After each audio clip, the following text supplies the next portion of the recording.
नमस्कार। Candid conversations में आपका स्वागत है। हमारे साथ हर बार की तरह प्रोफेसर अभय दुबे सर हैं और अच्छी बात यही है कि हम लोग अमेरिका से वापस आ गए हैं और हम लोग अपने अपने स्थान पे पहुंच चुके हैं। और बिहार का जो चुनाव है बहुत सरगर्मियां हैं उसमें, लेकिन एक जो बड़ी घटना हुई वो कल चुनाव आयोग ने प्रेस कॉन्फ्रेंस करके अभी ये कहा कि वो 12 और राज्यों और यूनियन टेरिटरीज में वो एसआईआर कराने जा रहे हैं। उस एसआईआर पे बहुत सारे सवाल हैं और कल हम लोग एक एक करके बात करेंगे। कल उनसे जब पूछा भी गया बार बार कि कितने घुसपैठिए बिहार के एसआईआर में मिले या बाकी अब राज्यों में अगर घुसपैठिए मिलेंगे तो उनके लिए आपके क्या निर्देश है, लेकिन वो सवाल को डक करते रहे। उस पर उन्होंने कोई जवाब दिया नहीं कि कितने घुसपैठिए मिले या अगर मिलेंगे तो हम उनका क्या करेंगे, ये उस पर कुछ नहीं उन्होंने बात किया। लेकिन उससे ज्यादा गंभीर बात यह है कि जो सबसे पहला अभी चुनाव आने वाला है असम, वहां पे नहीं हो रहा है एसआईआर। वो कहते हैं कि वहां पर ऑलरेडी एक एनआरसी की प्रक्रिया है और नागरिकता की प्रक्रिया है, तो इसलिए हम वहां नहीं कर रहे हैं। इस पे जरा हमें समझाइए सर कि ये जो बिहार में किया उन्होंने, अच्छा अब उन्होंने कहा कि जैसे नोटबंदी में सर अगर आपको याद हो तो वो बार बार नियम बदले जा रहे थे कि आज 2,500 मिलेगा, कल 4,500 मिलेगा। वैसे ही बिहार पहले ये हुआ कि नहीं सबको कागज देने हैं। अब इन्होंने कहा कि नहीं, जब आपको इन्यूमरेशन फॉर्म भरा जाएगा तो आपको कोई कागज नहीं देना है, जब कोई ऑब्जेक्शन लगाएगा तब आपको देना है। तो ये सर क्या खेल चल रहा है चुनाव आयोग का? ज्ञानेश जी, अगर आप कोई कानून सम्मत काम करेंगे, स्थापित परंपराओं के मुताबिक काम करेंगे, तो आपको ये सब नहीं करना पड़ेगा जो ज्ञानेश कुमार जी कर रहे हैं या जो भारत सरकार और ज्ञानेश कुमार जी मिलकर कर रहे हैं। जो 1961 का लोक प्रतिनिधित्व कानून है, उसमें इस तरह के स्पेशल इंटेंसिव रिवीजन का कोई जिक्र नहीं है। मुझे इस बात को कहने में कोई संकोच नहीं है और मैं साफ तौर पर इस बात को कहना चाहता हूं, जोर देकर कहना चाहता हूं कि स्पेशल इंटेंसिव रिवीजन की जो धारणा है, ये पब्लिक जो लोक प्रतिनिधित्व कानून के ही खिलाफ है। उसमें स्पेशल रिवीजन का जिक्र है, उसमें इंटेंसिव रिवीजन का जिक्र है।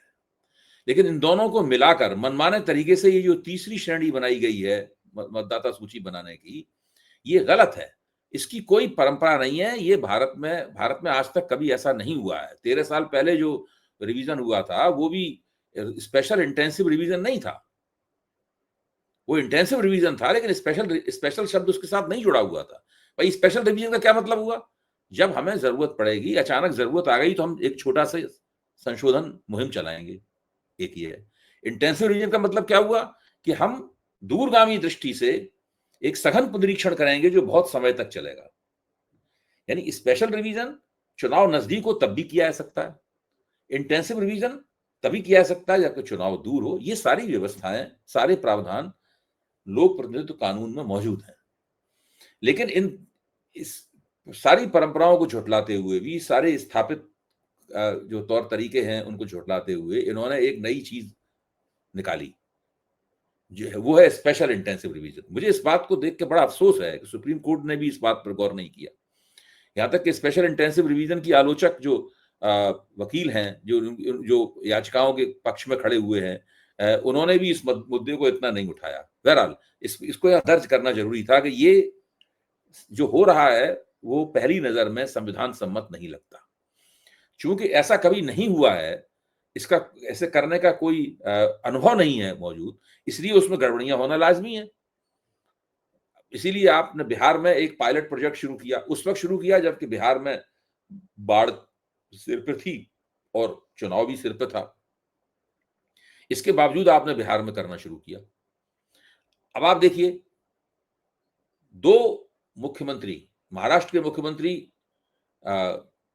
फडणवीस साहब और केरल के मुख्यमंत्री और असम के मुख्यमंत्री विश्व शर्मा साहब, ये दोनों स्वागत कर रहे हैं, निमंत्रण दे रहे हैं चुनाव आयोग को, आइए हमारे राज्यों में एसआईआर कीजिए। चुनाव आयोग कहता है कि हम आपके राज्यों में एसआईआर नहीं करेंगे। तमिलनाडु के मुख्यमंत्री जेवी स्टालिन और पश्चिम बंगाल की मुख्यमंत्री ममता बनर्जी कह रही हैं कि हम अपने एसआईआर नहीं होने देंगे। चुनाव आयोग कहती है हाँ जरूर एसआईआर करेंगे। अच्छा, ये बात क्या कहती है हमसे? कुछ कहता, ये पूरा तरीका कहता है ना। जब बिहार में चुनाव सिर पे था, आपने जिद करके अदबदा के वहां पे एसआईआर की। महाराष्ट्र में आपका तर्क यह है कि महाराष्ट्र में हम एसआईआर इसलिए नहीं करेंगे क्योंकि वहां पर स्थानीय निकायों के चुनाव होने वाले। अरे भाई, बिहार में तो विधानसभा के चुनाव होने वाले थे। वो चीज आपको रोक नहीं पाया एसआईआर करने से, लेकिन वहां जाके आप इतने सतर्क हो गए महाराष्ट्र के सवाल पर। असम में एसआईआर ना हो इसके लिए सुप्रीम कोर्ट के जरिए आप एक नया तर्क गढ़ लिया उन्होंने कि इसलिए हम वहां एसआईआर नहीं करेंगे। वस्तुस्थिति क्या है, असम में उन्होंने एनआरसी किया था, नेशनल रजिस्टर फॉर सिटीजन बनाया था असम में। उसमें कौन कौन घुसपैठिया है उसकी शिनाख्त हो गई थी, लेकिन जब उन घुसपैठियों के धर्म का पता चला इन लोगों को, तो इन लोगों के पूरे कार्यक्रम में जितनी आइडियोलॉजिकल हवा थी वो निकल गई। वहां पता चला कि मुसलमान तो बहुत कम है और हिंदू हैं वो बहुत बड़ी संख्या में मौजूद है वहां पर। क्या उस एनआरसी को वहां पर लागू करते वहां पर तो इनका पूरा हिंदू बहुसंख्यकवाद है ये धराशायी हो जाता। इसलिए उन्होंने उससे हाथ खींच लिया और उसके विरोधियों के दरवाजे पे ठीकरा फोड़ दिया कि ये बहुत ज्यादा विरोध कर रहे हैं। भाई सरकार ने विरोध के नाम विरोध के कारण कब कौन सा काम बंद किया है? इससे आप अंदाजा लगाइए कि ये पूरा प्रपंच जो है वो मैं इसको प्रपंच इसीलिए कहता हूं। देखिए, हम और आप दोनों ही इस बात पर सहमत होंगे कि देश में जो मतदाता सूची है वो जितना जहां तक संभव हो सके संशोधित, परिवर्धित होनी चाहिए। ये सरकार शुद्ध शब्द का इस्तेमाल करती है, मैं इसका इस्तेमाल नहीं करता क्योंकि ये एक विवादास्पद शब्द है शुद्ध। भारत में शुद्ध घी होता है और शुद्ध भाषा इनकी बात की जाती है, न शुद्ध भाषा कभी उस तरह शुद्ध होती है, न घी हमें उतना शुद्ध प्राप्त होता है, लेकिन मतदाता सूची शुद्ध होनी चाहिए। तो मैं कहता हूं संशोधित होनी चाहिए। एक लंबी प्रक्रिया है इतने बड़े देश में, इसमें निरंतर मतदाता सूची को संशोधित किया जाना है क्योंकि जनसंख्या बदल रही है, नए लोग पैदा हो रहे हैं, मतदाताओं की नई पीढ़ी आ रही है, लोगों का देहांत हो रहा है, इधर से उधर लोग जा रहे हैं, वगैरह वगैरह बहुत सारे कारण है जिसकी वजह से ये काम होते रहना चाहिए। सर, ये स्वाभाविक प्रक्रिया है। मुझे उस काम सवाल को स्वाभाविक तरीके से क्यों कर रहे हैं आप? जी नहीं सर, मैं ये जानना चाहता हूं कि जैसे चुनाव आयोग तो जवाब नहीं दे पा रहा है, लेकिन हम लोग ये समझने की कोशिश करें कि जब अभी बिहार में जनवरी 2025 में भी एक उन्होंने रिव्यू किया था, तो अगर जनवरी में किया था तो ये अगस्त सितंबर आते आते फिर से कहां से 65 लाख लोग नए ऐसे मिल गए जो कि स्थापित हो गए थे, विस्थापित हो गए थे या मर गए थे। इसका मतलब जनवरी वाला फेक हुआ था। दूसरी बात सर, ये ऐसा लग रहा है कि अचानक से नागरिकता स्थापित करने का ये पूरा उन्होंने एक एक्सरसाइज शुरू की है, क्योंकि हमारे ही सर एक शो पे प्रशांत भूषण जी आए थे, मैं एक मिनट बता दूं, तो उनसे हमने ये पूछा कि आखिर में भारत में रहने वाले के लिए नागरिकता का डॉक्यूमेंट है क्या? क्योंकि अगर आप जाति प्रमाण पत्र, ration card, Aadhaar card, election card, driving licence, अगर किसी चीज को आप नागरिकता का प्रमाण नहीं मानते हैं और ज्यादातर लोगों के पास पासपोर्ट नहीं है, तो वो है क्या और कैसे आदमी तय करे कि हम इस देश के नागरिक हैं? क्या कागज दिखाना होता है?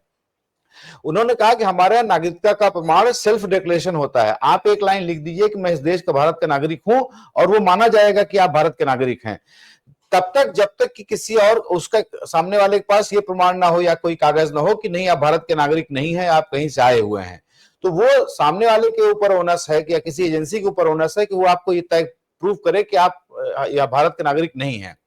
तो अचानक से ये एसआईआर के जरिए चुनाव आयोग ये बात कहने में बहुत अच्छी लगती है कि नहीं नहीं, सारा जो जितने भी वोटर होंगे भारत के नागरिक होने चाहिए, बिल्कुल होने चाहिए, लेकिन नागरिकता तय करना आपका काम थोड़ी ना है। आप तो अगर आप वोटर रोल कहते हैं हम 3-3, 6-6 महीने पर हम लोग ऐसा करते रहते हैं, हमारे पास बीएलओज हैं, हमारे पास ये हैं, तो ये अचानक से फिर क्या अब हम पूरे देश में जो है रिव्यू करेंगे और उसमें मनमाने ढंग से काटना शुरू करेंगे लोगों को?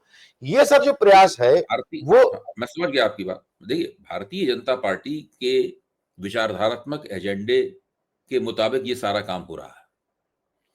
भारतीय जनता पार्टी का एक शोध संस्थान है, उस शोध संस्थान किसी जमाने में जितेंद्र बजाज जी के नेतृत्व में वो काम करता था।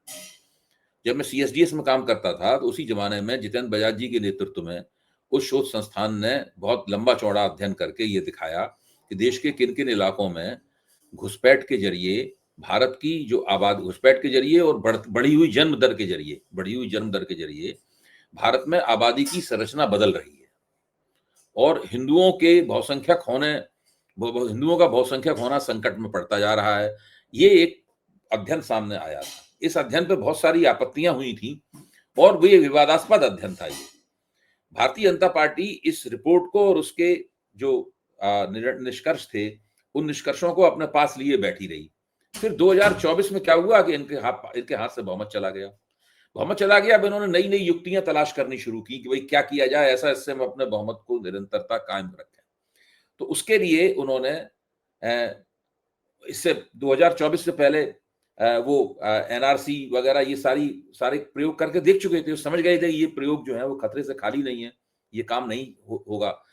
तब इन लोगों ने चुनाव आयोग के साथ मिलकर ये पूरा प्रपंच रचा और उन्होंने एक नई किस्म की शख्सियत को प्रकट किया, जो एक दुष्ट शख्सियत है। इसके ऊपर आरोप लगाया गया कि ये पूरे लोकतंत्र को और भारत को नष्ट कर देगी। उसका नाम है घुसपैठिया, इन्फिल्ट्रेटर। एक इन्फिल्ट्रेटर नाम की चीज लाई गई सामने और झारखंड विधानसभा के चुनाव में उसका जमकर प्रयोग किया गया। भाई इन्फिल्ट्रेशन के सवाल को प्रधानमंत्री ने, गृह मंत्री ने, सबने झारखंड में उठाया। वहां ये लोग, इनकी बदकिस्मती थी, ये चुनाव हार गए, लेकिन ये इनका एक दूरगामी फंडा है, इसलिए चुनाव हार जाने के बावजूद उन्होंने इसको नहीं छोड़ा और लगातार घुसपैठिए शब्द के साथ में चिपके रहे। आज हालत यह है कि 77 लाख लोगों के वोट काट दिए गए। चुनाव आयोग ने नहीं बताया हमें आज तक उनमें से घुसपैठिए कितने हैं। एक जमाना था जब तैश में आकर ज्ञानेश कुमार जी ने यह कहा था कि हम किसी भी घुसपैठियों को वोटर लिस्ट में नहीं रहने देंगे। आज वो कह रहे हैं घुसपैठिया बताना हमारा काम नहीं है, आज वो ये कह रहे हैं। लेकिन एक व्यक्ति को घुसपैठिया न केंद्र सरकार कह पाई है, न गृह मंत्रालय कह पाया है, न चुनाव आयोग कह पाया है, लेकिन प्रधानमंत्री जितने बार जाते हैं बिहार भाषण देने के लिए घुसपैठिए का सवाल उठाते हैं। अमित शाह जितने बार जाते हैं घुसपैठिए का सवाल उठाते हैं। ये एक विचारधारात्मक योजना है जिसको चुनाव आयोग को थमा दिया गया है। अब यहीं पर सवाल ये उठता है कि चुनाव आयोग ने इसको क्यों थाम लिया। चुनाव आयोग सरकार का चुनाव आयोग नहीं है, चुनाव आयोग भारत का चुनाव आयोग है। टीएन शेषन ने बड़े अच्छे तरीके से इस बात को कहा था कि मैं भारत सरकार का मुख्य चुनाव आयुक्त तो नहीं हूं, मैं भारत का मुख्य चुनाव आयुक्त हूं। भारत सरकार का क्या एजेंडा है इससे मुझे कोई मतलब नहीं है। लेकिन ज्ञानेश कुमार जी ने, उससे पहले राजीव कुमार जी ने अपने आप को भारत सरकार का चुनाव आयुक्त और प्रकारांतर से भारतीय जनता पार्टी का चुनाव आयुक्त साबित किया। ये स्थिति है। अब जहां तक सवाल यह है कि जो पहले 7-8 महीने पहले जो मतदाता सूची का पुनरीक्षण हुआ था, उसमें क्या हुआ था और अभी क्या हुआ, तो ये तो सवाल एक कुमार को दूसरे कुमार से पूछना चाहिए। भाई मौजूदा चुनाव आयुक्त, मुख्य चुनाव आयुक्त को चाहिए कि विगत मुख्य चुनाव आयुक्त से पूछें कि आपने जो किया था इसमें ये सब काम क्यों नहीं किए जो हमें इस वक्त करने पड़ रहे हैं। तो चूंकि आप एक ऐसा काम कर रहे हैं जो कि संविधान सम्मत नहीं है, मनगढ़ंत है और दूषित उद्देश्यों से इस काम को किया जा रहा है, इसलिए आपके सारे तर्क जो है एक दूसरे को काटने वाले होते हैं। उन्हें बड़ी आसानी से विरोधाभासों की शिनाख्त की जा सकती है, बड़ी आसानी से अंतर्विरोधों की शिनाख्त की जा सकती है। अब आप सोचिए, हम जब एक आलोचक जब बैठेगा इस चीज को, एक विश्लेषक और जो आलोचक दोनों साथ में जब देखेगा पूरी घटना को डिकोड करने के लिए बैठेगा, तो लगेगा कि जब ये लोग एसआईआर करने पश्चिम बंगाल जाएंगे, ममता बनर्जी करने नहीं देंगी उस एसआईआर को, और तृणमूल कांग्रेस के कार्यकर्ता उसका बड़ा उग्र विरोध करेंगे, और बंगाल की राजनीतिक संस्कृति में हिंसा का बड़ा भारी जबरदस्त पहलू है, बम फोड़े जाते हैं, ये होता है। तो उसके बाद वहां के गवर्नर से फिर रिपोर्ट मंगाई जाएगी कि यहाँ पर संविधान सम्मत काम नहीं होने दिया जा रहा है। तब फिर वहां पर हो सकता है ममता बनर्जी की सरकार बर्खास्त कर दी जाए और गवर्नर के नेतृत्व में वहां पर एसआईआर हो, गवर्नर के नेतृत्व में चुनाव लड़ा जाए। उससे भारतीय जनता पार्टी को चुनाव जीतने में आसानी होगी। तो जिस दिशा में पूरे लोकतंत्र को सब ले जा रहे हैं, देखिए एक त्रिकोण है, एक कोण में चुनाव आयोग है, एक कोण में सरकार है और एक कोण में विपक्ष है। ये एक पूरा त्रिकोण है। इस त्रिकोण को इन लोगों ने पूरी तरह से विकृत कर दिया है, क्योंकि चुनाव आयोग ने अपनी जो स्वतंत्रता और निष्पक्षता है वो खो दी है और स्वतः स्फूर्त तरीके से खो दी है। ये असली समस्या, इसका हम लोग सामना कर रहे हैं।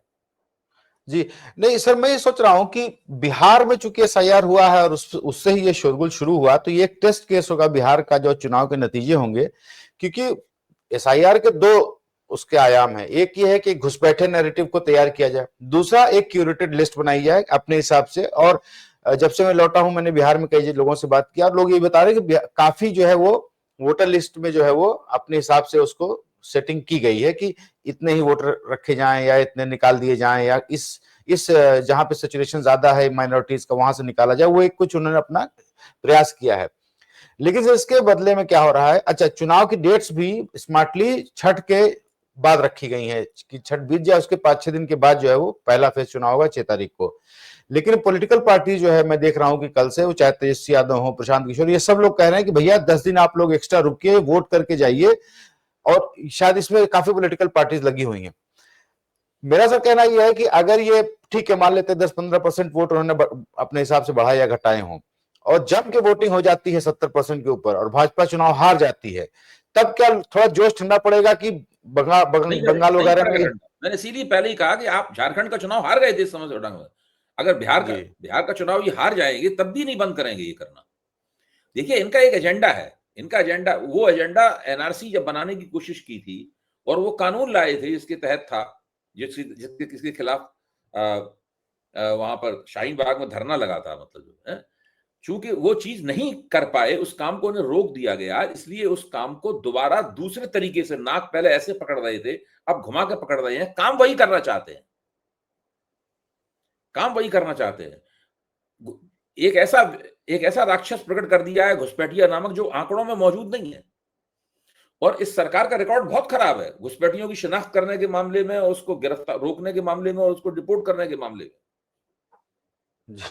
कल संदीप चौधरी ने एक आंकड़ा दिया अपने कार्यक्रम में कि आज तक केवल ये 411 घुसपैठिए जो है वही निकाल पाए हैं, और उनसे ज्यादा घुसपैठिए तो नाइजीरियाई हैं भारत में। हाँ, उनकी संख्या उस मुसलमान घुसपैठियों से ज्यादा है। और पश्चिम बंगाल के रहने वालों को घुसपैठिया बना के बांग्लादेश की तरफ धकेला जा रहा है। उसके खिलाफ वहां के हाईकोर्ट ने कहा कि भाई ये गलत काम आप क्यों कर रहे हैं। हाँ, नहीं अच्छा, घुसपैठिया तो कहते हैं, ये अधिकार उनके पास सुरक्षित है कि किसी सवाल का जवाब दें या ना दें। आप कोई भी सवाल करते रहिए, कोई भी आलोचना करते रहिए, उनके ऊपर कोई असर नहीं पड़ता, क्योंकि वो लोकतांत्रिक दृष्टि अपनाने की बजाय विचारधारात्मक दृष्टि से सारे काम को कर रहे हैं। वो अपने उन दूरगामी हिंदू सांप्रदायिक लक्ष्यों को वेदना चाहते हैं जो वे संविधान सम्मत तरीके से नहीं वेद सकते। इसलिए संविधान के नाम पर अब अमित शाह जोर जोर से चिल्ला के मंच पे कहते हैं हमारे यहाँ पहले भी एसआईआर हुई थी ना। अब सब लोग चिल्ला रहे हैं हाँ हुई थी, जबकि गलत बात है, पहले कभी एसआईआर हुई ही नहीं है देश में। लेकिन वो रोज इस बात को कहेंगे हमारे यहाँ पहले भी एसआईआर हुई थी, और उनके समर्थक चिल्ला के कहेंगे हाँ हुई थी। हम लोग कहते रहेंगे, वो अपनी बात कहते रहेंगे। तो इस तरह से इसी कहते हैं कि ओपिनियन का पूरी तरह पोलराइजेशन हो गया है। जो जनमत का पूरी तरीके से ध्रुवीकरण कर दिया है इस सरकार ने और उसके काम करने के तरीके ने। हर काम में कुछ ना कुछ विवाद हो सकता है, लेकिन ये लोग तो सारा काम इस तरीके से करते हैं ताकि विवाद भरपूर हो। अब देखिए इन्होंने नोटबंदी की 2016 में, उसके बाद उत्तर प्रदेश का चुनाव हुआ 1 साल बाद। तो अमित शाह से एक सवाल पूछा गया, मुझे याद है, कि नोटबंदी की बड़ी आलोचना हो रही, तो अमित शाह ने कहा तो ठीक है, इस चुनाव को नोटबंदी पर एक जनमत संग्रह मान लेते हैं, नोटबंदी ठीक नहीं। उत्तर प्रदेश का चुनाव ये जम के जीत गए। तो उससे क्या हम लोग अब मान लें कि नोटबंदी सही थी? मेरा मानना है कि नोटबंदी एक बहुत बड़ा विनाशकारी कदम था, जिसने भारत की अर्थव्यवस्था को बुरी तरीके से हिला दिया। जो भारत का असंगठित क्षेत्र था उसका कबाड़ा कर दिया, गरीब आदमियों पर नोटबंदी कहर बन के टूटी। इसीलिए अभी सरकार उसका नाम भी नहीं लेती है कभी भी जो। इसलिए अगर बिहार में चुनाव भारतीय जनता पार्टी जीत जाती है तो इसका मतलब ये नहीं है कि वो एसआईआर दुरुस्त हो गई है और एसआईआर बिल्कुल ठीक थी और बिहार मॉडल को सारे देश पर लागू किया जाना चाहिए। जी सर, एक सवाल मैं जरा बिहार चुनाव पे कर लूं और छठ पे, चूंकि आज जो 3 दिवसीय छठ कार्यक्रम होता है, आज उसका आखिरी दिन है और उस पर काफी पॉलिटिक्स चल रही है। उसमें दिल्ली से लेकर बिहार तक पॉलिटिक्स चल रही है। दिल्ली में कहा गया कि यमुना साफ कर दी गई है और उस पर पूरे सोशल मीडिया इन्फ्लुएंसर्स को भेजा गया, टीवी चैनल्स को भेजा गया, रेखा गुप्ता जी लगातार वहां पे। बाद में भांडा फूट गया कि नहीं साहब, वो तो मेन नदी के किनारे एक छोटी सी और नदी तालाब टाइप बना दिया, इसमें प्रधानमंत्री जी आके नहाने वाले थे या वहां पूजा करने वाले थे। और आज पता चला कि प्रधानमंत्री जी का वो शायद प्रोग्राम कैंसिल हो गया, कब वो नहीं जा रहे हैं, काफी चीछा लेदर हो गई उस पर। लेकिन सर जो बिहार में छठ पे लोग जुटते हैं देश दुनिया से, सारे जो कहीं भी हो, बड़ा आदमी हो, छोटा आदमी हो, देश में देश, सब लोग छठ पे आते जरूर हैं बिहार में। और उसी समय चुनाव है अब 6-7 दिन के बाद। आपको लगता है कि इसके बाद से बहुत तेजी से राजनीति गरमाएगी वहां पे? और निश्चित रूप से राजनीति बहुत गरमाएगी। अगर इस बार छठ के साथ बिहार के चुनाव नहीं होते तो शायद भारतीय जनता पार्टी ये जो एक नकली नदी उन्होंने बनाई उसका प्रपंच भी नहीं करती। आपको याद होगा नरेंद्र मोदी ने विदेश से आकर संघाई सहयोग संगठन की बैठक से आकर एक ऑनलाइन भाषण में ये कहा था कि मेरी मां का अपमान किया गया, मेरी मां को गाली दी गई, और उन्होंने इसको एक बड़ा मुद्दा नरेंद्र मोदी ने बनाया था। अच्छा, हम लोगों ने इसके ऊपर वीडियो भी बनाई, नरेंद्र मोदी के दावे की हम लोगों ने जांच पड़ताल की, और धीरे धीरे ये बिल्कुल भाजपा के सामने स्पष्ट हो गया कि वहां पर ये पूरी बात बूमरैंग हो गई है। इसका कोई लोगों जो मतदाताओं पर असर नहीं है, जो असर पड़ रहा है वो गलत ही असर पड़ रहा है। नरेंद्र मोदी ने फिर दूसरा दांव खेला, उन्होंने कहा कि हम गया जी में जाके अपनी मां का पिंडदान करेंगे। यानी मां के देहांत के इतने दिन बाद अब वो कह रहे हैं हम गया जी में जाकर अपनी मां का पिंडदान करेंगे। अच्छा, जबकि ये सब पिंडदान किया ऑलरेडी गया हो चुका है। हाँ, हो चुका है, अब वो करेंगे पिंडदान। अच्छा, अब उनकी समझ में आ गया कि इसका कोई राजनीतिक लाभ नहीं होगा, तो वो पिंडदान भी छोड़ दिया। फिर सोचा कि चलो छठ पूजा ही कर ली जाए। अब छठ पूजा करने के लिए निकल पड़े। अब छठ पूजा का भी छठ पूजा करने के लिए निकल पड़े, वो भी उसको भी अब छोड़ दिया। देखिए, ये सब लोग संकुचित और अल्पजीवी फौरी राजनीतिक लाभों के लिए सारे कदम उठाते हैं, सारी रणनीतियां करते हैं, सारे प्रबंधन करते हैं उसके लिए। इसके पीछे कोई भी दीर्घकालीन लोक कल्याणकारी उद्देश्य नहीं होता। चूंकि मीडिया पर उन्होंने कब्जा कर लिया है, मीडिया स्पेस को उन्होंने जकड़ लिया है, अपनी शिकंजे में ले लिया है, इसलिए इनसे वो सवाल मीडिया में नहीं पूछे जाते। अगर ये सवाल जो हम और आप उठा रहे हैं, ये सवाल सार्वजनिक मीडिया में पूछे जाने लगे इनसे, तो इनके लिए जिंदा रहना मुश्किल, राजनीति में टिकना मुश्किल हो जाए इनके लिए। अब ये सवाल केवल सोशल मीडिया के एक हिस्से में ही, बड़े हिस्से में पूछे जाते हैं, बाकी वो दूसरे मीडिया वाले से सवाल पूछते ही नहीं। वो तो जो कह देते हैं उसी की इको वहां होती रहती है, उसी की अनुगूंज, उसी की प्रतिध्वनि वहां पर होती रहती है। इस तरीके से इनकी पूरी सरकार चल रही है। जी सर, मैं एक सवाल जरा कर लूं अमेरिका के ऊपर। आप जब हम लोग वहां पे विजिट कर रहे थे तो कई लोगों से बात हुई, लोगों का ये कहना था कि ट्रंप मोदी को झुका के ही रहेगा, उसके पहले वो मानेंगे नहीं। और अब सर खबर आई पिछले 1 महीने से, क्योंकि बार बार ट्रंप ये शर्त रख रहे थे कि रशिया से जो है वो तेल खरीदना बंद करे भारत, और अब खबरें आ रही हैं कि पिछले 1 महीने से जो है वो धीरे धीरे रूस से जो तेल का इंपोर्ट है वो कम हो गया है। रिलायंस के बाद इंडियन ऑयल ने भी वो कम कर दिया है, और अमेरिका से महंगा तेल खरीदने की जो गति है वो बढ़ रही है डे बाई डे। आप कहते हैं सर, राहुल गांधी ने भी कहा था कि ट्रेड डील में मोदी विल मीकली बाउ डाउन टू ट्रंप। ये शायद मोदी जी सब लोग पहचान गए हैं कि मोदी जी झुकेंगे जरूर, आज नहीं तो कल। बातें कुछ भी जयशंकर जी बड़ी बड़ी कर लें, और आप देखें तो तेल अब जो है वो रशिया से लेना कम कर दिया गया है। देखिए, मोदी जी बड़े शक्तिशाली प्रधानमंत्री हैं, उनके घुटने भी शक्तिशाली हैं। अब उनके शक्तिशाली घुटने जब टिक जाते हैं कहीं पर, यानी जब ट्रंप के सामने उन्होंने शक्तिशाली घुटने टेक दिए, तो हम लोगों को किसी न किसी तरीके से राजनीति में उसके कारण आए परिवर्तनों को डिकोड करना पड़ेगा। अब क्या हो रहा है, आज इकोनॉमिक टाइम्स के संपादकीय पृष्ठ पे इसी विषय में एक लेख है जो आप जिसकी चर्चा कर रहे हैं। वो बड़े अच्छे तरीके से लेख लिखा गया है। उस लेख में बताया गया है कि ट्रंप ने 2 रशियन तेल कंपनियों के ऊपर सैंक्शंस लगा दिए, प्रतिबंध लगा दिए, तो उसके बाद में भारत के लिए नामुमकिन हुई हो गया है उससे खरीदना। अगर उन प्रतिबंधों का उल्लंघन करके भारत वहां खरीदेगा, तो सीधे सीधे अमेरिकी प्रधानमंत्री को फिर वो ठेंगा दिखाएगा, राष्ट्रपति को ठेंगा दिखाएगा, तो ये भारत ने फिर लेना बंद कर दिया है तेल। अब लेकिन समस्या दूसरी है। समस्या ये है कि जब अदालत में ट्रंप को ये चुनौती प्राप्त हुई कि आपने जो टैरिफ लगाए हैं वो टैरिफ गैर कानूनी है, वो संविधान सम्मत नहीं है, आप इस तरह से टैरिफ नहीं लगा सकते, उसके लिए आपको एक इमरजेंसी सिचुएशन की जरूरत पड़ेगी टैरिफ लगाने के लिए। तो ट्रंप ने अदालत में हलफनामा ये दाखिल किया है कि वो इमरजेंसी सिचुएशन भारत की वजह से पैदा हुई है। भारत चूंकि रूस से तेल खरीद रहा था, इसलिए यहां पर इमरजेंसी सिचुएशन पैदा हुई और हमें टैरिफ लगाने पड़े। अच्छा, अब भारत की दिक्कत यह है कि ये रूस से तेल नहीं खरीदेंगे, ये कम से न्यूनतम करते रहेंगे, लेकिन कहेंगे नहीं इसको सार्वजनिक रूप से। भाई मोदी जी खुल के कहें कि हम रूस से तेल खरीदना हमने बंद कर दिया। जैसे ही वो ये कहेंगे वैसे ही आएगा मोदी जी के शक्तिशाली घुटने तो ट्रंप के सामने टिके हुए हैं, घुटने टेक दिए हैं उन्होंने, तो ये वो कहेंगे नहीं। जब तक ये कहेंगे नहीं तब तक ट्रंप का जो हलफनामा वहां दिया हुआ है वो हलफनामा स्टैंड करेगा सुप्रीम कोर्ट में। तो पूरा मामला फंस गया है बुरी तरीके से, और उस फंसे मामले के चक्कर में न ट्रंप जो 25% दंड स्वरूप जो टैरिफ लगाया है वो टैरिफ हटाएंगे, क्योंकि ये टैरिफ अगर ट्रंप हटा देते हैं तो सुप्रीम कोर्ट में उनके टैरिफ बेकार, उनके टैरिफ गैर संवैधानिक घोषित हो जाएगा वहां पर। तो इन्होंने खुद अपने आप को इस तरह की गांठों में फंसा लिया है मोदी जी ने कि ये रूस से तेल नहीं भी लेंगे, लेकिन उस तेल नहीं लेने का जो उनको लाभ होना चाहिए वो लाभ भी इन्हें नहीं मिलेगा। जी सर, एक और सवाल है। अभी कुआलालंपुर मलेशिया में आसियान की समिट चल रही है, उसमें डोनाल्ड ट्रंप आए हुए हैं, मोदी जी ने वहां न जाने का फैसला किया है। तो एक तो सर उसके न जाने के पीछे क्या कारण हो सकते हैं? दूसरा, अभी आज खबर आई है कि जो ये रेयर अर्थ एलिमेंट्स होते हैं जिसके लिए चीन में सबसे ज्यादा उसकी उपज होती है और वहां से उत्पाद निकलता है, वो टाइम टू टाइम वो भारत को ब्लैकमेल भी करता है कि हम आपके यहाँ रेयर अर्थ एलिमेंट्स वगैरह देना बंद कर देंगे, और अमेरिका को भी धमकी देता है। वो आकर के ट्रंप ने कुछ और देशों से साइन किया, आसपास के देशों से, और ऐसा कहा जा रहा है कि चीन के खिलाफ उसकी हेजिंग है रेयर अर्थ एलिमेंट्स को लेकर के। भारत सर, ये अकेले बैठ जाने से क्या लाभ होने वाला है, और क्यों मोदी जी ऐसा कर रहे हैं? देखिए, मोदी जी ने जिस तरह से विदेश नीति चलाई है, उस विदेश नीति का स्वाभाविक परिणाम ये है कि वो आसियान संगठन है जो भारत की पहलकदमी से बना था, उसको उन्होंने अनाथ छोड़ दिया है उसको। उसकी बजाय ये इन्होंने जो शंघाई सहयोग कारपोरेशन है, जो चीनी पहलकदमी का परिणाम है, उसका दामन थाम लिया है।